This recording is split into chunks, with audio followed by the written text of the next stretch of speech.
Siskel and Ebert. Look at the 1993 Oscar nominations, which were announced Wednesday in Los Angeles, and provided us with a certain amount of pleasure and a good measure of outrage. Let's start with Exclusions, deserving work that was overlooked by the Academy. Most of my outrage here is directed at the committee that nominates the best documentaries of the year and makes an annual tradition of overlooking the year's best work.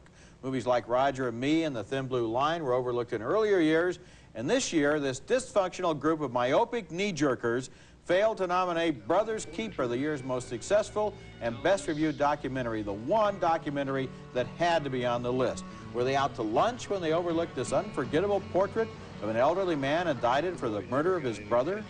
If somebody put their hands over his mouth, you'd have to have marks on him, wouldn't he?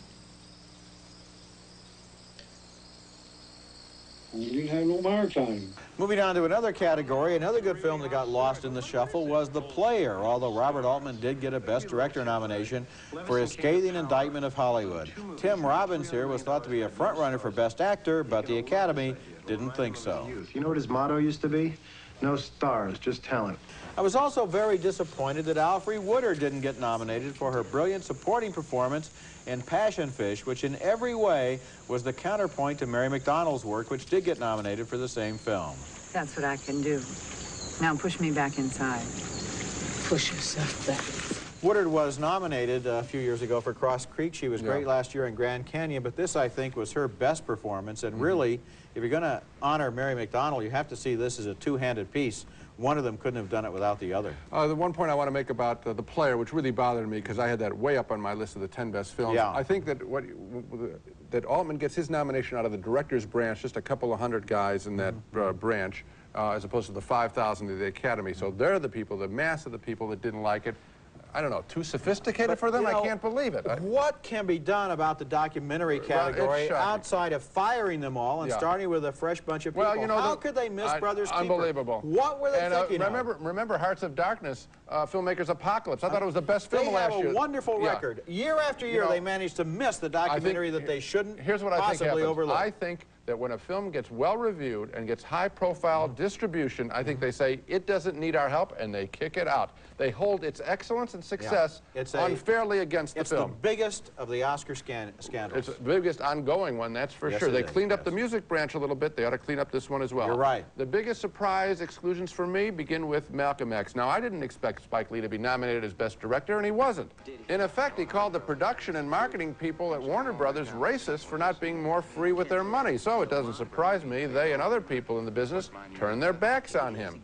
But that the snub would be extended to Malcolm X, the movie itself, is one of the best pictures, well, that leads me to only one conclusion.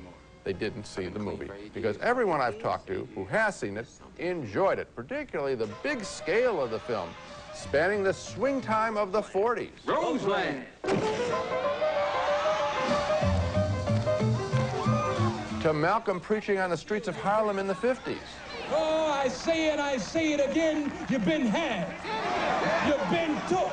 And then a high point, Malcolm's journey to Mecca in the 60s. I think the LA riots kept a lot of Academy members away from embracing or even seeing this important and well-directed movie.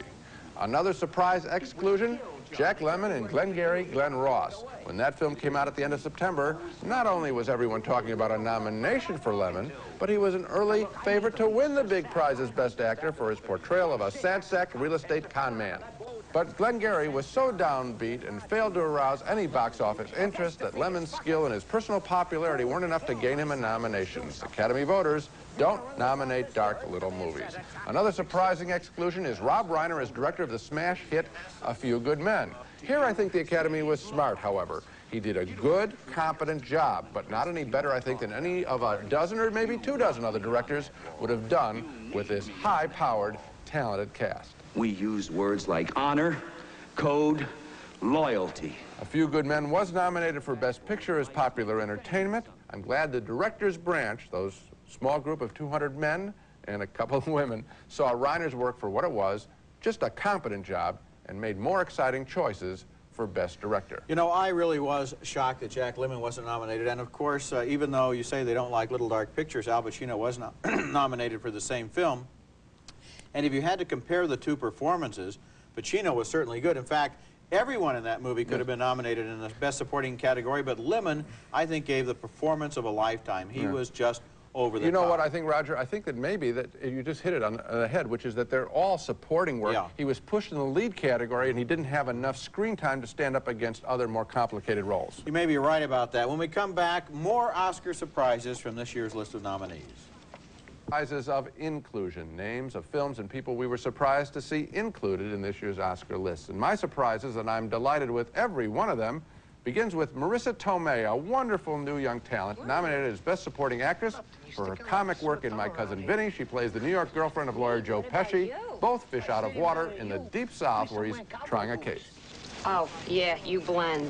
Another surprise nominee, David Pamer, nominated as Best Supporting Actor for his great work as Billy Crystal's long-suffering showbiz brother in Mr. Saturday Night. I pushed hard on our Memo to the Academy show a couple of weeks ago for this nomination, and Oscar voters reached out to spot great work in a film that was a box office dud, and that doesn't happen very often. And my final surprise of inclusion, Robert Downey Jr. as Charlie Chaplin in Chaplin, a much derided film, but I thought it was worth seeing for Downey's remarkable performance as both the old and young Chaplain. No, wait, hold it. I'll keep it going. Big reaction. Who is this? Again, the actors branch looked past the box office numbers. I'm glad they did for a great performance in an unfairly maligned movie. Well, of course, that two of the three performances that you talk about were movies that went right into the sink as far as box office was concerned. And so often it seems that they limit their selections to the hits. You bet. And it's so important to be able to look at all of the year's movies. Well, we wanted them to do it for years, and now they started doing it. Okay, they're taking our advice. Okay. Among this year's nominees, the biggest dark horse for me was a low-budget Irish-British production named The Crying Game, which has been generating terrific word of mouth ever since it first hit the festival circuit last fall. Now it's won the brass ring with 6 nominations, including Best Picture, Director, Actor, and Supporting Actor. And by nominating Jay Davidson as Best Supporting Actor, the Academy essentially revealed a secret that millions of moviegoers have done a good job of keeping to themselves all of this time: the sexual identity of the London hairdresser who falls in love with the film's hero, played by Stephen Ray, another surprise Oscar nominee. See that, Cole? See what, Bill? He gave me a look. Did he? Just cut his hair, you know.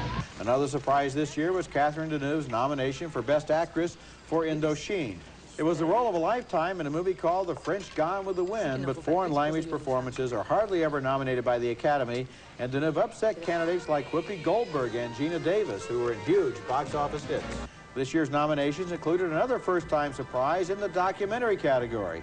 Fires of Kuwait, an on-location documentary about the hundreds of burning oil wells left behind by retreating Iraqi troops, became the first Oscar nominee in history to be shot in the giant screen IMAX process. I like IMAX and Omnimax for the way they use enormous screens and dozens of speakers to overwhelm the audience with the film-going experience. And although I personally preferred Lessons of Darkness, the Kuwait documentary shot by Werner Herzog for the Discovery Channel, I was pleased that the IMAX and Omnimax people finally made it into Oscar's finalist circle. Well, I'll tell you, the thing that you talk about the most, of course, The Crying Game, and let me tell you something.